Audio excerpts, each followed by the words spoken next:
Já está preparando as coisas para o Natal? Como é que estão as coisas? Ainda não? Vai ter arroz com passas lá? É discutível, hein? Isso é uma discussão séria para o Natal, né? Então tá bom.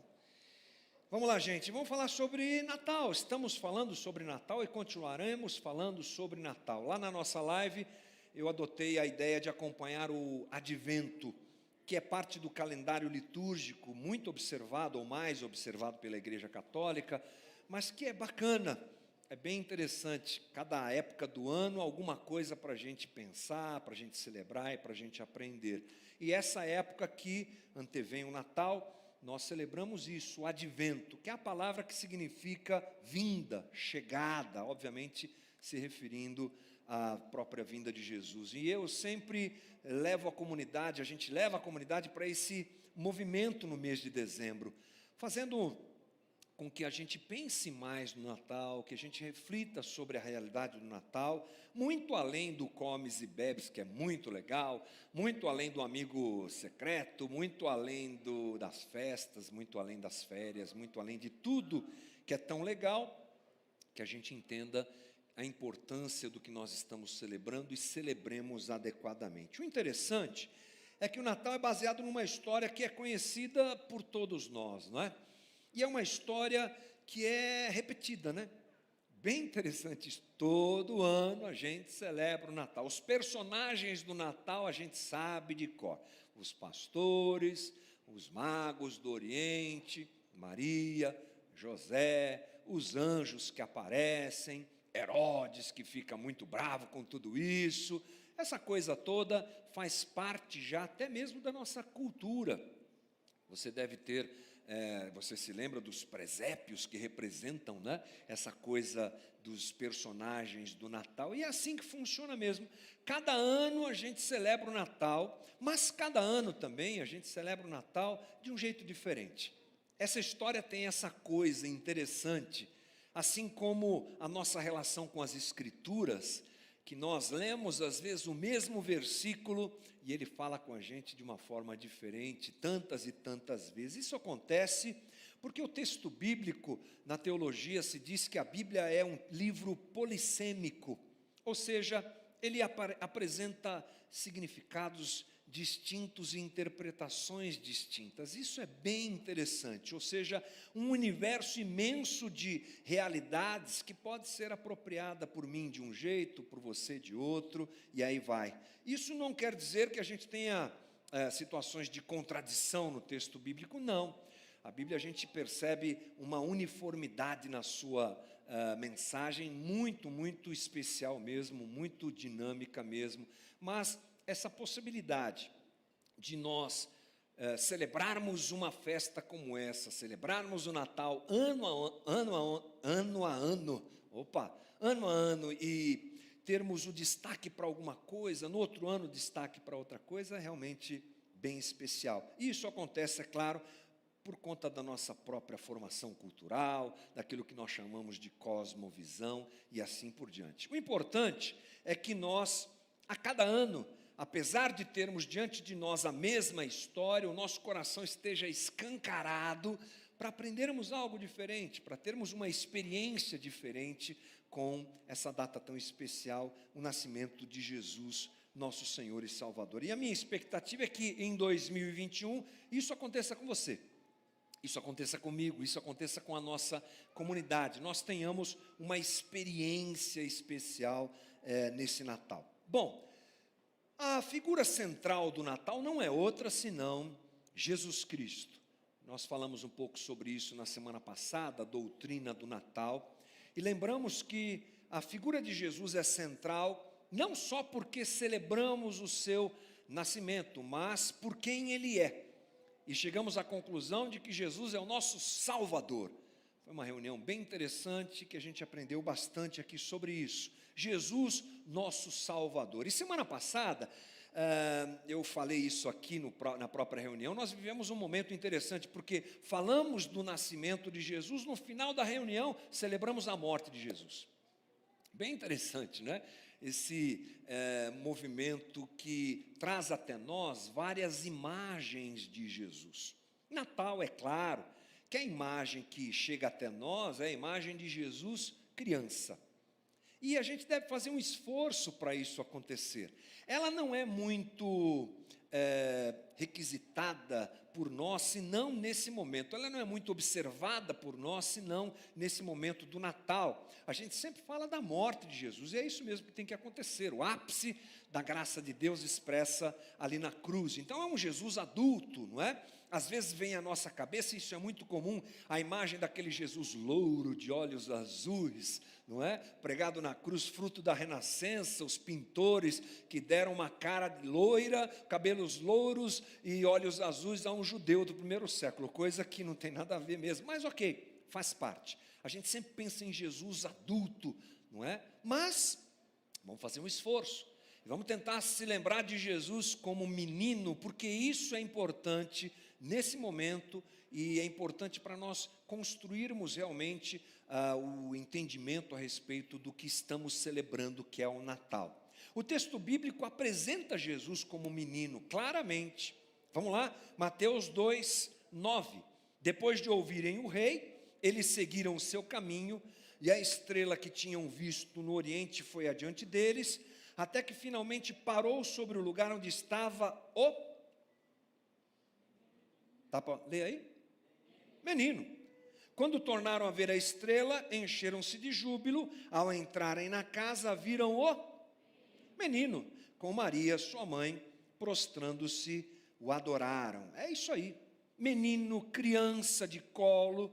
Essa é a ideia que nós temos que ter. Manjedoura. Isso tudo deve realmente explodir na nossa mente, na nossa cabeça, como a gente costuma dizer, nessa época de Natal. Se formos um pouquinho além, e não está errado de forma nenhuma pensarmos na humanidade absoluta de Jesus e no fato de ele estar ali no colo de Maria, nós podemos pensar em amamentação, nós podemos pensar em troca de fraldas, nós podemos pensar em choro, em cólicas, tudo aquilo que envolve o universo de uma criança recém-nascida. E se você pensar isso, você não está pecando, viu, gente? Fica tranquilo, porque a humanidade de Jesus é completa, é isso mesmo, completa, e ela às vezes nos escapa, mas esse cenário é importante. Jesus como uma criança indefesa, amamentando-se no peito de Maria. Essa é uma ideia que deve sim estar na cabeça da gente. Às vezes a gente vê aqueles desenhos de presépio, uma criança assim com uma auréola, né?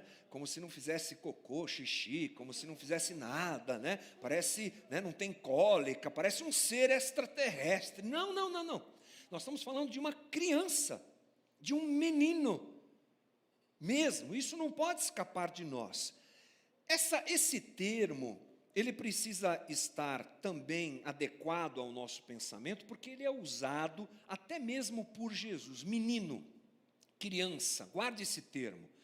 Quando Jesus se refere melhor dizendo, quando Jesus chama os seus discípulos para viverem a plenitude do reino, ele diz que eles têm que ser como crianças, né?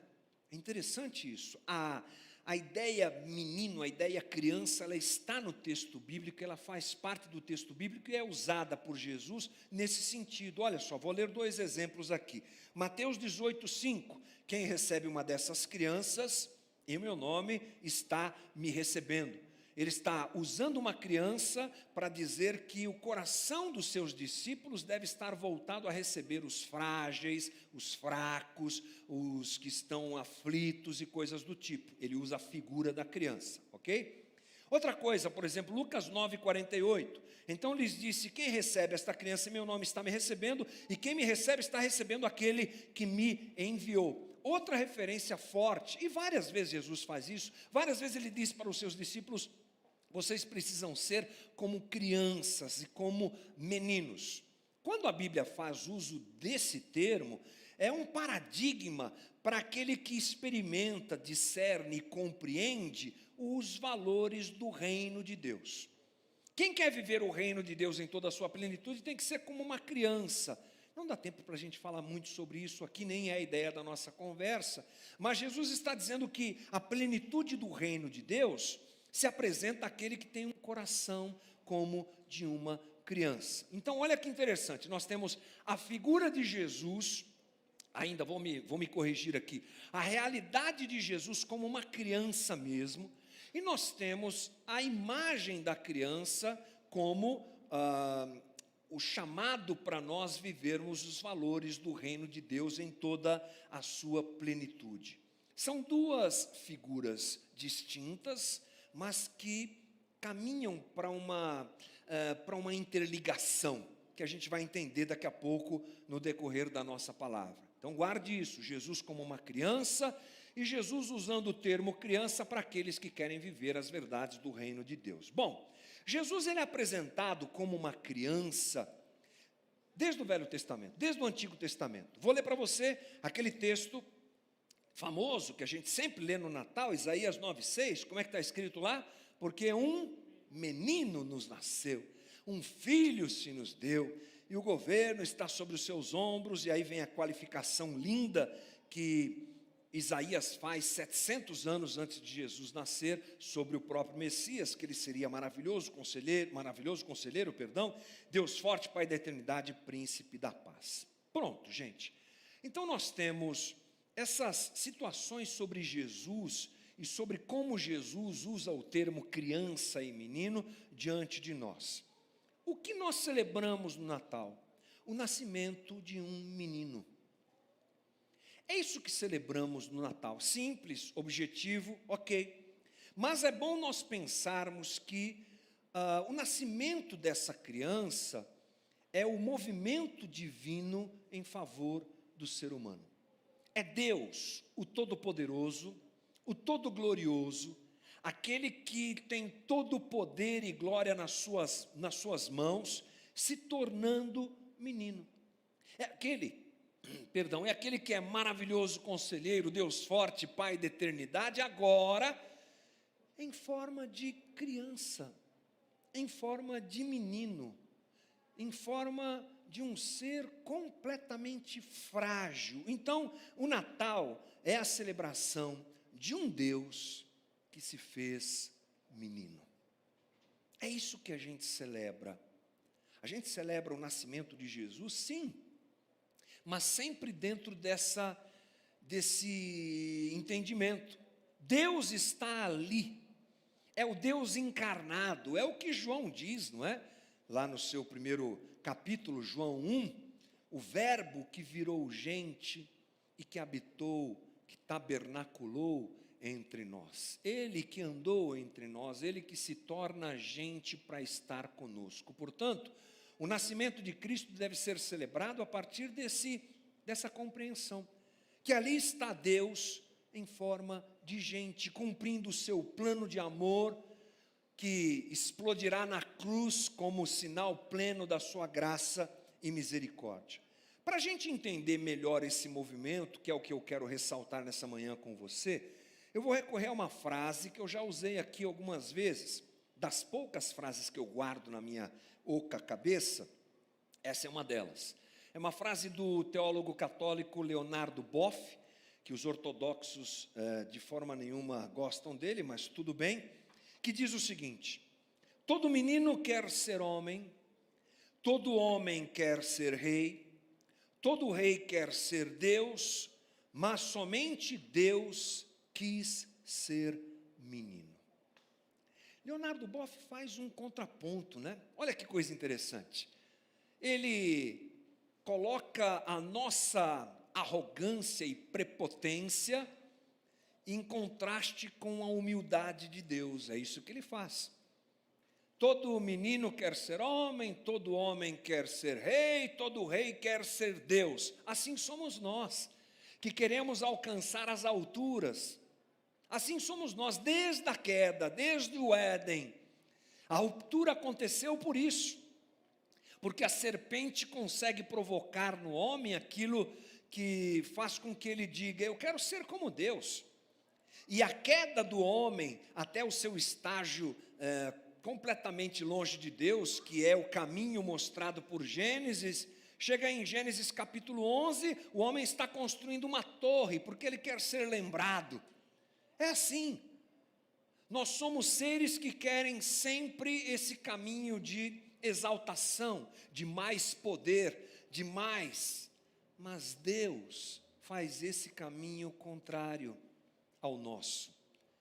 Ele é o único que quis ser menino, segundo essa frase, esse entendimento de Leonardo Boff, o que realmente é muito interessante para a gente pensar.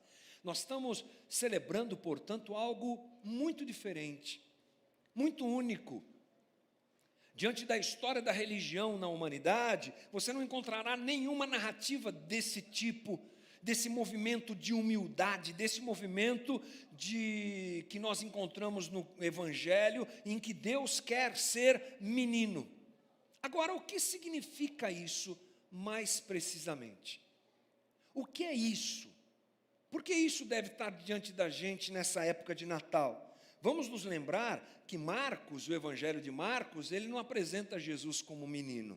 É bem interessante, Marcos é chamado de proto-evangelho, ou seja, foi o primeiro livro dos evangelhos escrito. Não o primeiro livro bíblico, mas o primeiro dos evangelhos foi Marcos, é o proto-evangelho. Dali saem a inspiração, inclusive, para Lucas e Mateus escreverem seus livros. E Lucas e Mateus, de repente, perceberam, a gente precisa registrar o nascimento de Jesus. Mostrar esse movimento divino de um Deus que se torna menino. E por que Deus faz isso? É isso que eu quero provocar em você nessa manhã. Por que Deus resolve ser menino? Nós queremos subir e Ele se humilha. Nós queremos alcançar as alturas e Ele vem até a gente se tornando criança. Por quê? Os estudiosos, eles apresentam duas possibilidades. Às vezes, para nós chegarmos à conclusão de algo, nós temos que tirar à frente aquilo que nos impede de chegar até onde queremos, não é? Assim que funciona. Então, é mais ou menos isso que eu quero dizer para você aqui. Essas duas possibilidades são as seguintes. Primeiro, a maior parte dos teólogos e estudiosos dizem que na figura das crianças existem as virtudes que Deus deseja no ser humano. Por isso é que Jesus teria vindo em forma de criança, ou encarnado como uma criança. Ok, é o que eles dizem, pureza, simplicidade, ingenuidade, alegria, espontaneidade. É bacana tudo isso, pensarmos nisso? Talvez seja, mas é digno de nossa análise. É interessante que Jesus, ele quando nos alerta para sermos como crianças, ele nos leva a pensar nessas virtudes infantis.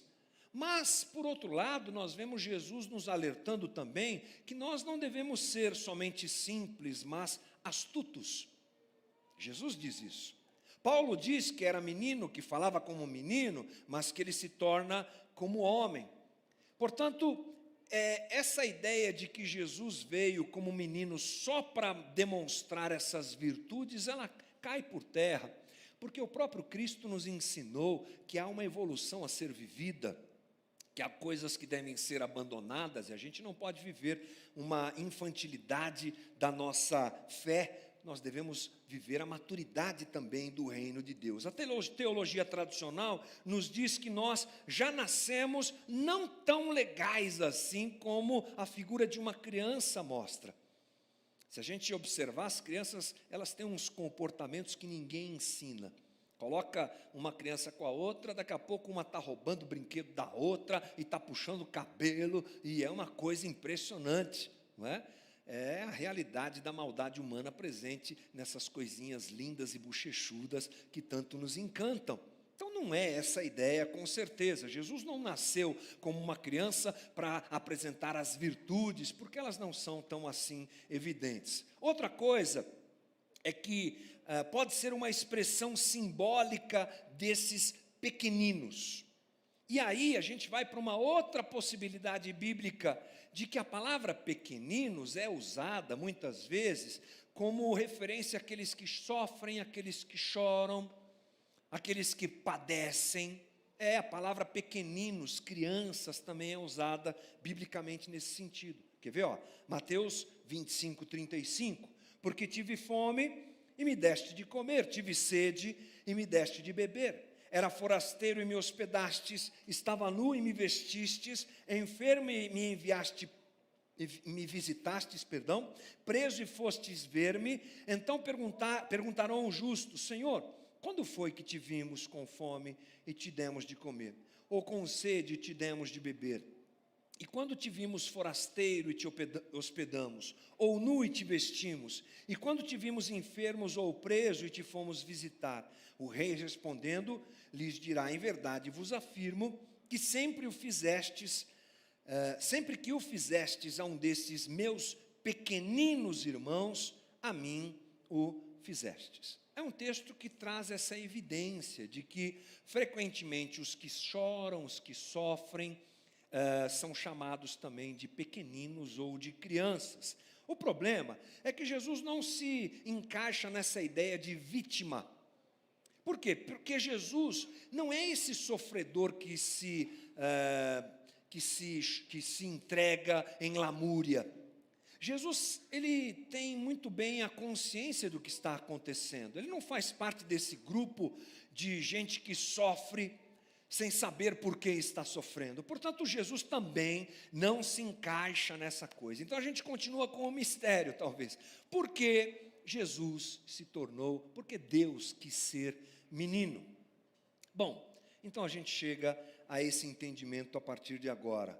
O ato de Deus se tornar menino tem a ver, primeiro, gente, com um desprendimento completo e absoluto da parte de Deus. É isso que tem que estar diante da gente quando a gente, por acaso, pensa em Jesus numa época como essa. A criança frágil, a criança que se amamenta no seio de Maria, a criança que carece de cuidado, é Deus dizendo e mostrando essa completa entrega e completo desprendimento de Deus. Interessante que isso acontece na vida do Cristo, né?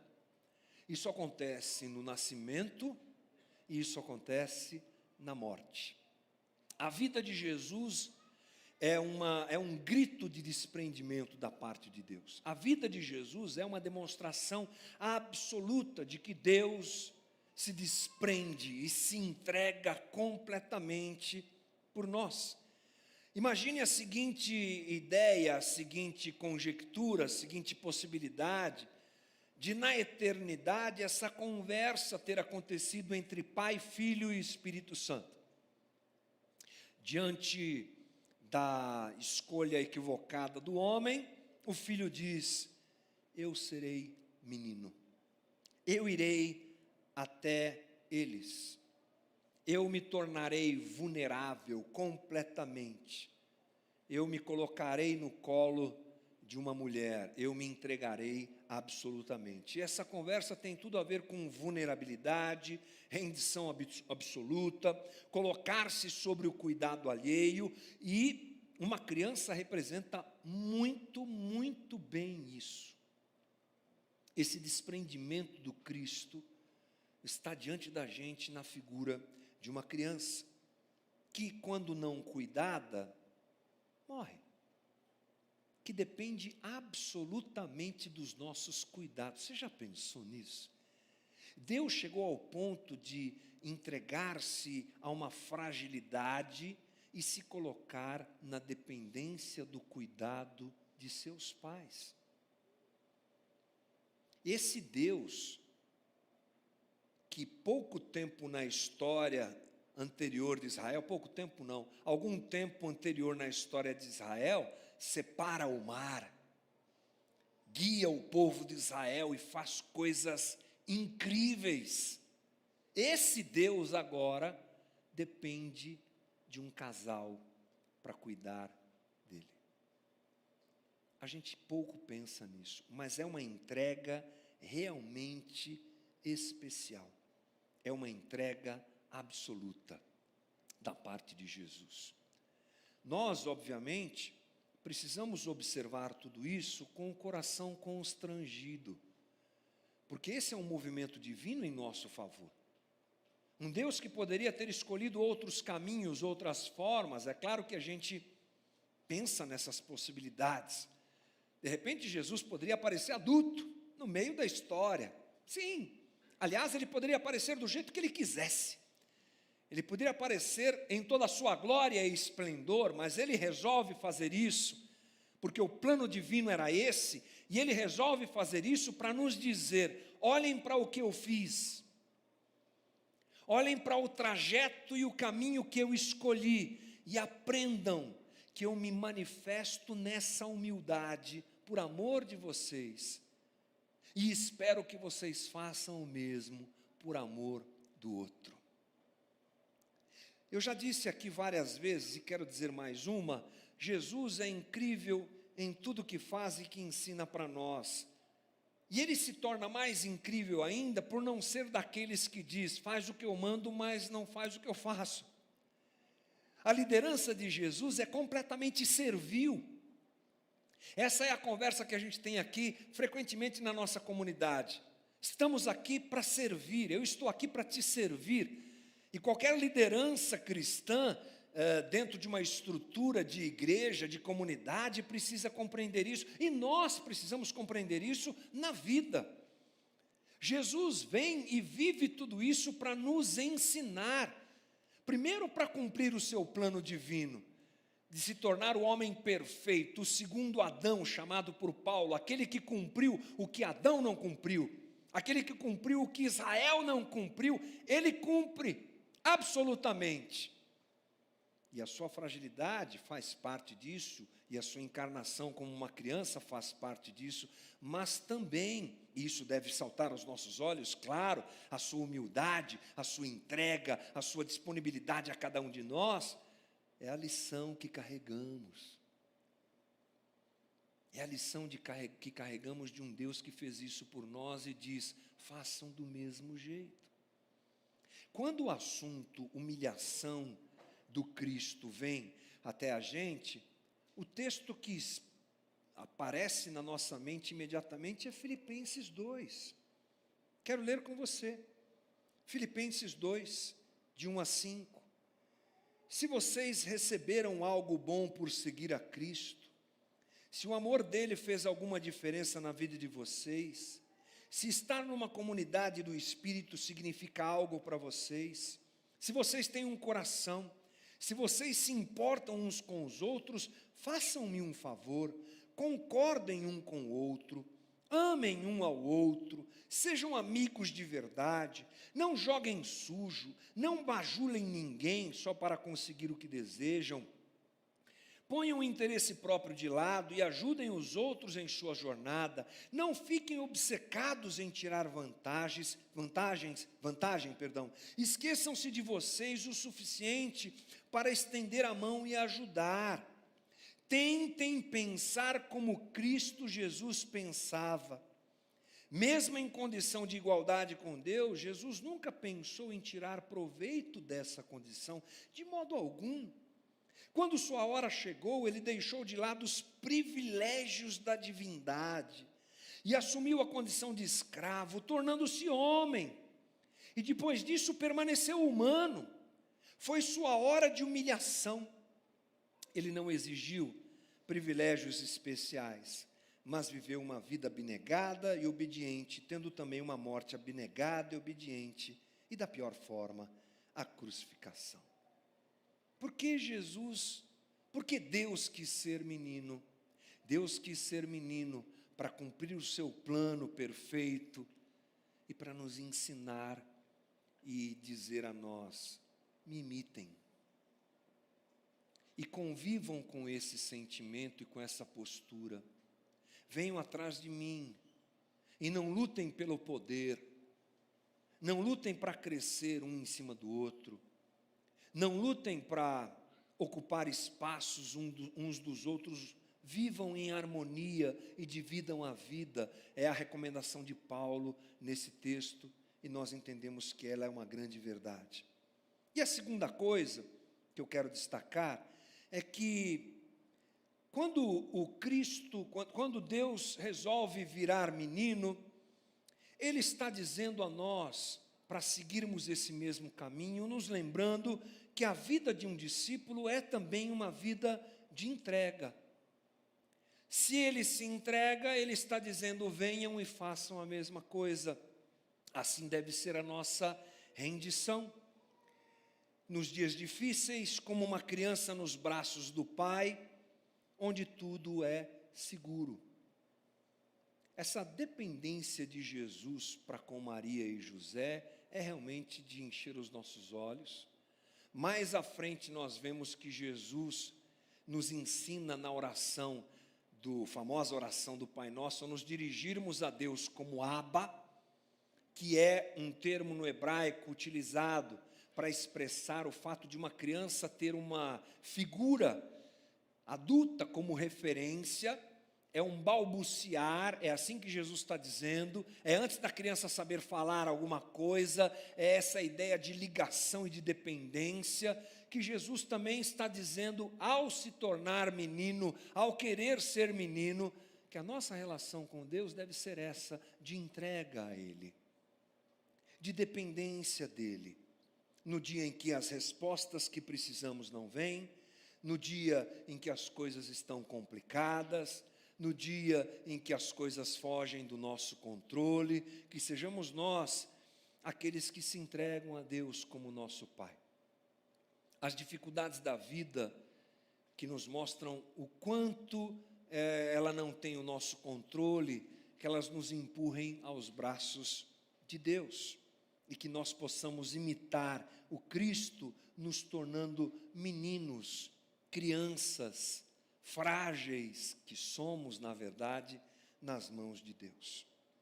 Jesus, como eu disse, nos instruiu a orar assim, e eu quero encerrar nossa conversa lembrando a você o quanto isso deve fazer parte da nossa relação com o Pai e da nossa relação uns com os outros.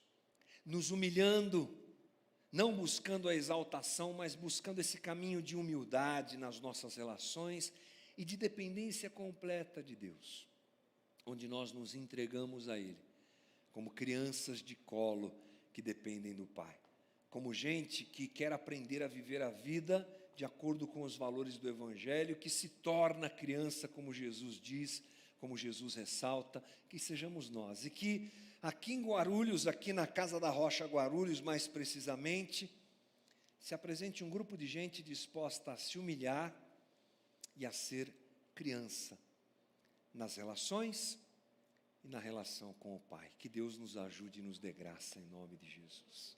Amém? Amém. Deus nos abençoe. Amém. Vamos orar, gente. Vamos ficar de pé, queridos, e vamos orar como a gente costuma fazer aqui. E a oração que a gente faz no final de uma conversa como essa, ela deve ser aquela em que a gente pega a conversa que nós tivemos e a gente traz para o nosso coração e pede: Jesus, me ajuda a ser assim. Por que a gente ora sempre no final de uma conversa como essa? Para pedir para Deus: nos ajuda, Senhor, me ajuda, Senhor, a fazer dessa realidade proposta uma realidade vivida no meu dia a dia e na minha caminhada. Talvez um dia bom para a gente se quebrantar, talvez um dia bom para a gente reconhecer o nosso orgulho, talvez um dia bom para a gente se entregar a Jesus, talvez um dia bom para a gente se humilhar e abaixar um pouco a nossa bola. Que Jesus nos ajude nisso. Ore comigo. Querido Deus, essa manhã te pertence, Senhor, e obrigado porque tivemos o privilégio de separar esse tempo para estarmos contigo, coisa que enche o nosso coração, para estarmos com os nossos irmãos, melhor dizendo, diante do Senhor, pedindo ao Senhor que a Tua palavra entre em nós e nos dirija e nos constranja, porque o Senhor quis ser menino, porque o Senhor quis ser criança, e eu te agradeço por servirmos a um Deus que faz isso, que toma esse caminho e que nos diz: venham e me sigam, façam a mesma coisa, andem por esse mesmo caminho, se esvaziem, deixem de lado as prerrogativas de poder, de autoridade e de força, e como eu, se esvaziem. Nós ouvimos isso, Senhor, e queremos seguir este mesmo caminho. Nos ajuda para nós lutarmos contra o nosso próprio coração, apegado a poder, apegado à glória humana, apegado a realizações tão grandes, nós nos esquecemos do teu convite a cada um de nós, da tua proposta a cada um de nós, para nos humilharmos.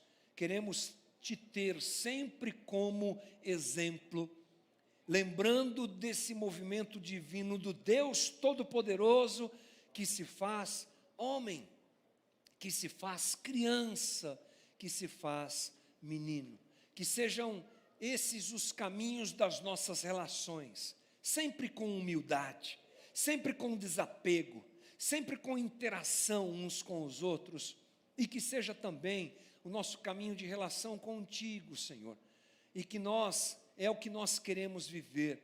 Nos ajuda nesse sentido, a nós nos esvaziarmos mais e mais, e dependermos mais e mais do Senhor. Ajuda a minha vida, ajuda o meu coração, ajuda meus irmãos, nesse caminho desafiador que temos e que vivemos, e dá-nos graça. Obrigado pela alegria de celebrarmos o Natal, a alegria de celebrarmos esse momento tão especial, sempre nos lembrando de um menino, o Deus que se fez homem. Ajuda-nos, Pai. Dá-nos um resto de domingo gostoso com as nossas famílias, um tempo de descanso, renova a nossa força para uma semana também, sempre desafiadora, mas que o Senhor com certeza nos dirija em todas as coisas. Muito obrigado, Senhor, é a nossa oração nessa manhã. Ao Senhor sempre a honra e a glória, em nome de Jesus. Amém. Deus te abençoe, irmão. Ótimo domingo a todos. Amém.